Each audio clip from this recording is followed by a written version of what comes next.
Good morning আমার সমস্ত YouTube পরিবারকে। সবাই ভালো থাকো এটাই কামনা করি। তো আজকের এই ছিল আমার মেনু। তো এখানেও আমি তোমাকে গুড মর্নিং বললাম, বাট আমি শুনতে পাচ্ছিলাম না জন্য আমি কিন্তু আবার ভয়েস দিলাম। তো সকালের রান্নায় চলে যাব। এবার সকালের রান্না কি বলো তো, রুটি করব আর তোমার একটু সবজি করব, আর সবজিটা করব তোমার শশা দিয়ে, মানে শশার স্মেলটা ভালো লাগে বলে ওটাই করব। আর কালকে গেছে একাদশী, শরীর তো এমনিতেই আর দিচ্ছে না স্বাদ, তবু দুপুরে রান্না করতে হবে, অনেক কাপড় আছে ধুতে হবে। তো কটা বাসন ছিল, ওই কটা বাসন বলতে এই চায়েরটা, তো সেটা আমি আগে মেজে টেজে নিয়ে পরিষ্কার করে নিয়ে তারপরে চলে যাব রুটি আর তরকারি করতে। এবারে রুটি তরকারি করে সবাইকে দিয়ে নিজেও একটু মুখে দেবো, না হলে আর শরীরটা মনে হচ্ছে কি পাচ্ছে না। তো কাজগুলো যেহেতু করতেই হবে, আমাকেই করতে হবে, তো আমার তো পেটে কিছু দিতেই হবে। তো যাই হোক, এইভাবে চললো আজকের সকালটা শুরু হয়েছে। অনেকটা সকালে উঠেছি ঘরদোর পরিষ্কার করেছি, স্নান করেছি, পুজো দিয়েছি।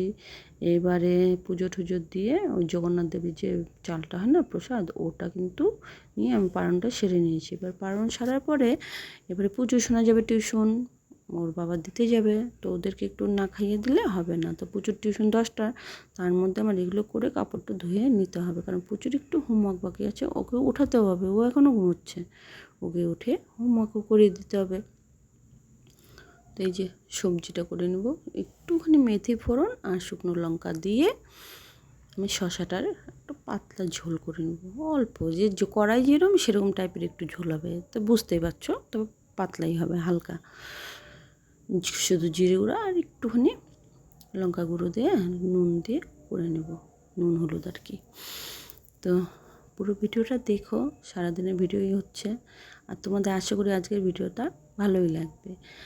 ওই তোমার গিয়ে তিসি আছে না, সিয়া সিডস যেটাকে বলে, তো ওটা আমি অনলাইন থেকে আনিয়েছিলাম মাসখানেক আগে। আনিয়েছিলাম বলতে ওটা ওই যে রাত্রে ভিজিয়ে রাখি, সকালে ওটা খেয়ে নিই। শুনি যে হার্টের নাকি খুব হেল্প হয়, তো যদিও কোনো সমস্যা নেই, বাট তাও খাই, ভালো যাতে থাকে এই ভেবেই খাই। তো ওটা আজকে ফ্রাই করবো একটুখানি, শুকনো লঙ্কা দিয়ে করব। তবে মায়ের হাতে খেয়েছিলাম, টেস্টটা তো একটু মনে আছে, মাকে তো ভুলে গেছি। মা মারা গেছে ক্লাস 5, হ্যাঁ 5-এ মারা গেছে।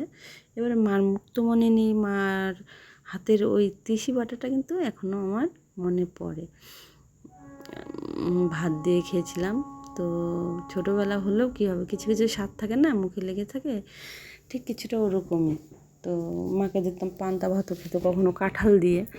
তো এগুলো খাবার তো এখন না আমরা খাই না কাউকে খেতে দিই, কিন্তু কে জানে কেমন লাগতো। তো তখন আমরা দেখতেও ভালো লাগতো, মার সাথে খেতেও ভালো লাগতো। এখন একবার ট্রাই করতে হবে, এবছরই দেখি যদি পাকা কাঁঠাল পাই, পান্তা ভাত দিয়ে খাবো। তো ওই যে সবজিটা হতে হতে এই পাশে রুটিগুলো ফাটাফাট কয়েকটা করে নিই, বরকে দিয়ে দেবো। আর ছেলেকে পুচু ওঠেনি, পুচুকে উঠাবো, বিছানাটা পরিষ্কার করে ওকেও খাওয়াবো, আমিও খাবো, ওর মুখটা ধুয়ে দিব, ব্যাস।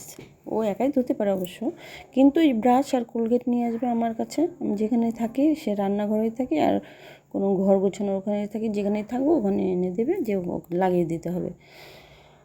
তো অ্যাকচুয়ালি সকালবেলা রুটিটা করার কারণই হচ্ছে ওটা, কালকে একাদশী গেছে না, আমি শরীরটা আর পাচ্ছি না, এখন মনে হচ্ছে কি এবারে বলতে পারো একটুখানি ভাত সেদ্ধ ভাত করে খেয়ে নিল, তো হ্যাঁ সেটা হতো, কিন্তু ভাতে আমার না কী হবে বলো, সকালবেলা যদি ভাত খাই না, সারাটা দিন মাতালের মতো ডলতে থাকবো, মানে কোনো কাজ করতে পারবো না, খালি ঘুমাতে ইচ্ছে করবে। আর হয়ও তাই, 2-1 ঘন্টা না ঘুমালে আমি আর কিচ্ছু করতে পারবো না। তো অগত্যা রুটি করা, যাতে করে রুটি খেলে ওই ওরম লাগে না, পেটটার মধ্যে কিছু গেলে তো এতক্ষণ খালি থাকার পরে কিছু একটা শরীরটা একটু কেমন হয়ই, বাট ভাতের মতো হয় না। ভাত খেলে কিন্তু একদম মারাত্মক অবস্থা হয়ে যায় আমার। আমি না শুলে না ঘুমালে পারবোই না, যেখানে বসে থাকবো সেখানে ঝিমোতে থাকবো। যে রুটিগুলো হয়ে গেছে, এবার বরমশাইকেও দিয়ে দিব, আর পুচু সোনারও কেউ উঠিয়ে নেব। তো বর খেতে থাক, আমি পুচুকে উঠাই, মশারি খুলে দিয়ে গেছিলাম, তাও উঠাতে পারিনি, উঠেনি। দিয়ে এখন না একটা আমার উপকার হয়েছে, আমি যেই বলেছি না যে ওখানে না আমি ক্যামেরাটা সেট করেছি, তো তখন না একটু নড়াচড়া করলো, আমি বললাম সবাই দেখছে তুমি এত বেলা পর্যন্ত ঘুমোচ্ছ, তখন উঠে কিন্তু একটু বসলো, মানে ও লজ্জায় পেয়ে গেছে, সবাই দেখছে কি বলবে। আমি বলছি সবাই খারাপ বলবে, বলবে স্টুডেন্ট মানুষ এতক্ষণ ঘুমোয়, স্টুডেন্ট মানুষের তাড়াতাড়ি উঠতে হয়। তো এই যে উঠে বসে পড়েছে, এবারে নামবে না যতক্ষণ না একটুখানি পাপ্পি ঠাপ্পি দেওয়া হবে, যে নামবে না, একটু আদর করে দেওয়া হলো, বললাম বাথরুমে গিয়ে সিটি করে মুখ ধুয়ে নাও। এই যে যেই বলেছি না যে সবাই দেখছে কি বলবে না বলবে, ফটাফট নেমে গেছে, নইলে ওখানেই বসে থাকতো অনেকক্ষণ। তো অনেক উপকার হলো ক্যামেরার জন্য। আমি এবারে ক্যামেরা না করলেও মোবাইল রেখে কোনো একটা জায়গায় সেট করে বলবো ওই দেখ ক্যামেরা হচ্ছে, কিন্তু ফটাফট খেয়ে নে। ভালো লজিকটা পেয়ে গেলাম। নাহলে যা জ্বালায়, খাবার মুখে নিয়ে বসেই থাকবে ঘন্টার পর ঘন্টা। ও চিবো চিবো গেল গেল বলতেই লাগে, বলতে বলতে নিজের মুখের থেতা উঠে যায়। এরম ছেলে। আর দুষ্টুর তো মহারাজা, এত দুষ্টুমি করে। কালকে এই বেড কভারটা ও পেরেছে বলতে আমি বলছিলাম যে তুই যে নোংরা করিস ঘরে, এই বেড কভার পারতে হবে না। বলে না না, এটা যখন আমি পাচ্ছি আমি আর নোংরা করবো না, ওই পেরেছে। ঠিক আছে পার, ও তো পরেই থাকে, তো পার। আমি অ্যাকচুয়ালি এত সাদাটা পারতে দিই না, কেন কি প্রচুর কোনো শিওর নেই, ও মাঠের থেকে দৌড়ে এসে কী করবে, ওই হাতে পায়ে পারলে বিছানায় উঠে যাবে। তো এই জন্য সাধারণত এটা পারতে দিই না, বাট পছন্দ হয়েছে পার। তো কালকে পেরে দিয়েছি। আমি বলছি আমি কিন্তু পারবো না, পারলে তুই পারবি। তো ওই কিন্তু পেরেছিল। তো এই যে করে এই ঘরটা একটুখানি পরিষ্কার করে নিলাম, বাকি সব হয়ে গেছে, অনেক সকালে উঠেছি, করেও নিয়েছি। তো এখন শুধু বাকি ঘরগুলো কিন্তু গোছানো হয়ে গেছে, ঝেড়ে ঠেড়ে পরিষ্কারও করে দিয়েছি।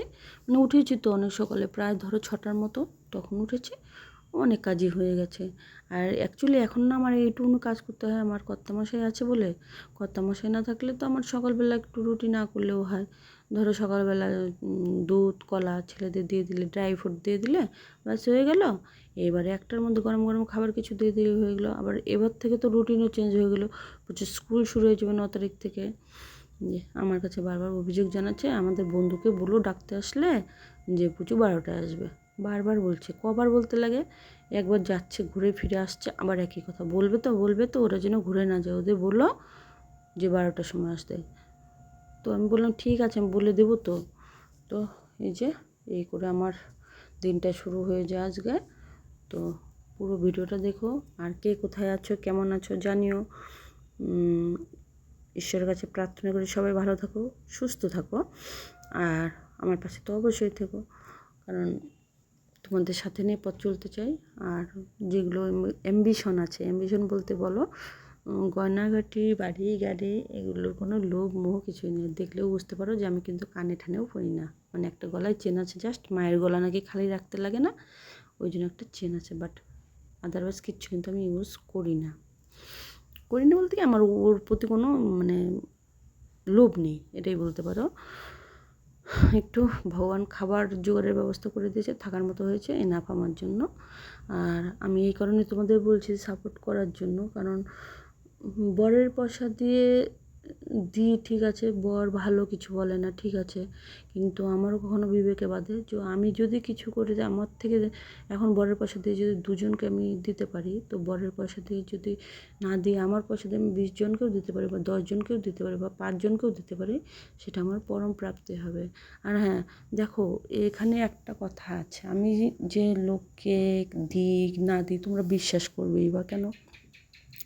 তো যারা আমার সাথে থাকে তারা তো অবভিয়াসলি জানে আমি কীরকম, মানে সাথে যারা থাকে আমার সাথে বন্ধু বান্ধব, তো এখানে মিথ্যা কথা বললে তারাও তো ভিডিওটা দেখবে, তারাও তো জেনে যাবে যে আমি মিথ্যা বলছি। তো সেরকম কোনো ব্যাপার না, অ্যাকচুয়ালি আমার ওটা একটা হ্যাবিটের মধ্যে, কাউকে কিছু দিতে পারলে আমার একটা ভেতরে যে তৃপ্তিটা লাগে সেটা আমি তোমাদের কিছু করে বা বলেও বোঝাতে পারবো না। এবারে ওটাই আমার মোটিভ, যে যে যার যার কপাল নিয়ে এসছে, আমার ছেলেরা আমার ভগবান ওদের কপাল করে দিয়েছে, ওরা যা করবে সেটাই করবে। আমি বরের পয়সাগুলো দিয়ে দিই, বর আমাকে কিছু বলে না, সাপোর্ট করে না বলেই তো আমি ভিডিওটা করতে পারছি বলো। তো ও যদি খারাপই হতো না, তো আমাকে মোবাইল দিত না, ভিডিও করতে দিত না কিছু। ও কোনো দিনও কোনো কিছুতে আমি যাই কিনি খাই দেই, কোনো দিনও কিছু না। হ্যাঁ তবে হ্যাঁ একটা তো লিমিট আছে, আমি আসলেও একটু খারাপ আছি, কি আমি আর ছেলে থাকি, আমার কখনো কখনো আমি 30,000 টাকা পর্যন্তও নষ্ট করে ফেলি। তখন একটু রাগারাগি করে যে দুজন মানুষ খাবো, এত পয়সা কোথায় যায়, কী করো। তো যাই হোক, এটা কোনো ব্যাপার না। আমি একটু চুপ করেই থাকি, বুঝেও যায়, বলেও না সেরকম কিছু, ওইটুকুনি বলবে কী করো। যাই হোক, দুপুরে রান্না শুরু হলো। তো এই জন্য তোমাদের বলছি একটু সাপোর্ট করো। আমি নিজের থেকে যদি কিছু করতে পারি তাহলে আমি সবাইকে অনেকটা করে দিতে পারবো। আর ওই দেওয়াটা আমি কিন্তু ভিডিও বানাই না। ধরো একটা কেউ বসে আছে ভিখারি ঠিকারি টাইপ, কেউ গরিব লোক হোটেলের সামনে, সবাই খেয়ে বেরিয়ে যাচ্ছে, তাকে কেউ কিছু দিচ্ছে না, আমি তাকে নিয়ে গিয়ে হোটেলে সব থেকে তার যেটা পছন্দ আমি সেটাই তাকে খাওয়াবো। সে যদি মাছ খায় মাছই খাওয়াবো, যদি মাংস খায় মাংস দিয়েই ভাত খাওয়াবো। বাট তার জন্য আমি আমার বান্ধবীদের বলি না যে ক্যামেরাটা নিয়ে দাঁড়িয়ে থাক, আমার একটা ভিডিও কর, এটা আমি বলি না। ইভেন ওরাও জানে এটা আমি করতে দিবও না, কারণ এটা আমার মোটিভ না। মানে অনেকেই জানো হয়তো যে ডান হাতে দিলে বা হাতও যেন বুঝতে না পারে যে তুমি দান করেছো। তো যে বুদ্ধদেবের একটা কথা আছে না, বুদ্ধদেবকে জিজ্ঞেস করেছিল যে বুদ্ধদেবের ওই সেনা জিজ্ঞেস করেছিল যে মহারাজ আপনি যে দান দেন তখন মাথাটা কেন নিচু করে রাখেন? বলে আমার মাথাটা এই কারণে নিচু হয়ে থাকে যাতে করে আমার চোখ দুটো এটা দেখে গর্ববোধ না করে যে আমি দান দিচ্ছি। আমারও ঠিক মোটিভটা সেরকমই। আমি কাউকে কিছু দিলে আমি ওটা তোমাদেরকে, হ্যাঁ এই কারণে এখন বলতে হচ্ছে যে আমি চাই আমি নিজের থেকে কিছু করি, এটাই বাস। তাছাড়া আর একটা এখানে কোনো মোটিভ নেই। আমার গয়নাগাটি বাড়ি গাড়ি কিচ্ছু লাগে না, যা আছে এনাফ বললাম না। তো এটাই, তাছাড়া আর কিচ্ছু না। তো দেওয়ার মধ্যে একটা তৃপ্তি পাই, একটা আলাদা শান্তি আসে, যেটা লিখে বলে বোঝানো যায় না। যারা যারা করে এসব কাজ তারা নিশ্চয়ই জানে। হ্যাঁ অবশ্যই যারা এখনকার যে ফেসবুক ইউটিউবে দেখা যায় প্রচুর লোককে হেল্প করছে, হ্যাঁ তাদের ব্যাপারটা আলাদা। তাদের যেহেতু এত ভাইরাল হয়ে গেছে, এত পাবলিক দেখে, তাদের এত সাবস্ক্রাইবার, তো তাদের যত হবে তারা আরও বেশি করতে পারবে। ওরা করে করে ওটা ঠিক আছে, ওদের ওটা ছাড়া তো নিজের ঘরের থেকে কেউ দিয়ে করতে পারে না। আমি কজনকে দিতে পারি আমার ঘরের থেকে, তাই জন্যই তো আমি তোমাদের বলছি সাপোর্ট করতে। তো সেম তাদের জন্য আমার কোনো ওটা ব্যাপার না, মানে তাদেরকে আমি কোনো নিচু করলাম না বা কিছু বললাম না, ঠিকই আছে। মানে ওটা যার যার ব্যাপার হয়, কেউ দেখিয়ে করে কেউ না দেখিয়ে করে। তো আমি এই জন্যই তোমাদের বলছি যে যদি পারো আমাকে একটু হেল্প করো, যদি আমি কিছু করতে পারি। তো এই ছিল তোমাদের সাথে আমার কথা বলার আজকে টপিক। আর এই যে তৃষিটা বাটলাম, কিন্তু তৃষিটা বাটাটা যখন খেয়েছিলাম ভালো লেগেছে গন্ধটা, কিন্তু মার মতো কিন্তু লাগেনি একটু। মানে মায়ের হাতে যে স্বাদটা পেয়েছিলাম ওটা না একটু নরম নরম হয়েছিল, আমারটা পাউডার পাউডার হয়েছে। এবারে কেন হয়েছে, হয়তো মা রসুন পেঁয়াজ কিছু দিয়েছিল, কাঁচা লঙ্কা দিয়েছিল।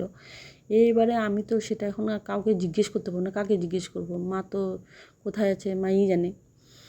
তো আজকে তো প্ল্যান করলাম, আরেকদিন করবো কি, রসুনও দেবো, পেঁয়াজও দেবো, কাঁচা লঙ্কাও দেবো, সব ভাজবো, ভেজে তারপর তিসি ভাজবো, ভেজে একসাথে বাটবো। ওটা মনে হয় টেস্টটা একটু বেটার হবে। যাই হোক, ট্রাই করে তোমাদের সাথেই তো শেয়ার করবো, শেয়ার তো করার জন্য আর কেউ না। আর বলছি এখন এই ভিডিওগুলো তোমরা যেমন করে পেলে, কদিন পরে হয়তো এর থেকে একটু কম কম ছোটো ছোটো ভিডিও পাবে, কারণ কর্তামশাই চলে গেলে আমার তো আর উপায় নেই। এবারে পুচু শোনা সকাল বিকাল টিউশন, দুপুরবেলা স্কুল, ঘরের কাজ করে মোবাইল সেট করে আমি কখন কী করব না করব আমি নিজেও এখনই আমার মাথা গুলোচ্ছে। তো যদি সেরকম কিছু হয়, ছোটো ছোটো ভিডিও হয়, তা বলবো তোমরা কিন্তু আমার থেকে দূরে যেও না, পাশে থেকো। আর যেরকম আছো সেইভাবেই থেকো, মানে সাপোর্ট করো কমসে কম। তো এগুলোই আমার বলার ছিল আজকে। তো এই যে তিসিটা না এরকম পাউডার পাউডার হয়ে গেছে, দেখো কেমন যেন দেখা যাচ্ছে না? প্রথমে ভেবেছিলাম কেমন লাগবে, তো মুখে দিয়ে দেখলাম না ভালোই লেগেছে। তো যে পনিরের জন্য একটু জিরে গুঁড়ো শুকনো লঙ্কা নিয়েছিলাম, পেস্ট করে নিয়ে নিলাম। এটা দিয়ে আদা দিয়েছিলাম একটু। তো এটাই এখন সজনা ডাঁটা দিয়ে ঝোল করে নেব। তো কি বলবো আর বলো, এই ছিল রান্না। ওই ওখানে পাট শাক আছে, এখানে পনির করলাম আর তিসি বাটা। আর পুরো ভিডিওটা কিন্তু দেখবে, স্কিপ করো না প্লিজ, হ্যাঁ? আর যেখানেই থাকো ভালো থাকো। আর সত্যি সত্যি বলছি, অনেস্টলি বলছি, খুব খুব খুব ইচ্ছে করে তোমাদের সাথে, মানে মনে হয় লাইভে কথা বললে যেরকম হয় না ওরকম করে কথা বলতে, তো সেটা তো আর সম্ভব না। তো আমি এখানেই বলছি সবাই ভালো থেকো, সুস্থ থেকো, আর সবাইকে নিয়ে ভালো থেকো। একা ভালো থাকার থেকে কিন্তু 10 জনকে নিয়ে ভালো থাকার মজাটাই কিন্তু আলাদা। সব কিছুকে ইগনোর করা শেখো। কেউ বাজে বললে ইগনোর করা শেখো, কেউ রাগ উঠিয়ে দিলে সেটাকে ইগনোর করা শেখো। দেখবে লাইফটা মনে হয় অনেকটা চেঞ্জ হয়ে যায়, মানে চেঞ্জ বলতে কি নিজে নিজে ফিল করতে পারবে বেটার লাইফ হয়ে যায়, মানে সব কিছুর থেকে ঊর্ধ্বে হয়ে যায়। তখন কারোর কোনো খারাপ ভালো মন্দ কোনোটাতেই তোমার অনুভূতি জাগবে না। কেন কি হয় না যে ওর ভালো হয়েছে গা জ্বলছে, বরং শত্রুরও যদি তখন ভালো হয় না তোমার খুশি হবে, না যাক ভালো হলো এখন ভালো থাকবে। তো যাই হোক, এই ছিল ভিডিও। তো ভুল ত্রুটি ক্ষমা করো। এই খাবার টাবার বেড়ে দিয়ে দিই, আমারও পাগলের মতো খিদে পেয়েছে। তো এইবারে এই যে পাট শাক করেছিলাম, পাট শাক শুকনো লঙ্কা সবাই খায় না, ওটা আমার পেটেই যাবে। আর এই যে তিসি বাটা দিয়ে দিলাম, এবারে আর পনিরটা দিয়ে দেবো। এই খুব সিম্পল একদম এই রান্না ছিল, গরম গরম এখন বসে যাব, খেয়ে নাক ডেকে একটা ঘুম দেবো। সন্ধ্যেবেলা আমি এই ভিডিওটা এডিট করে তোমাদের জন্য ছাড়বো। চলো আজকের জন্য এতটাই, টাটা, ভালো থেকো।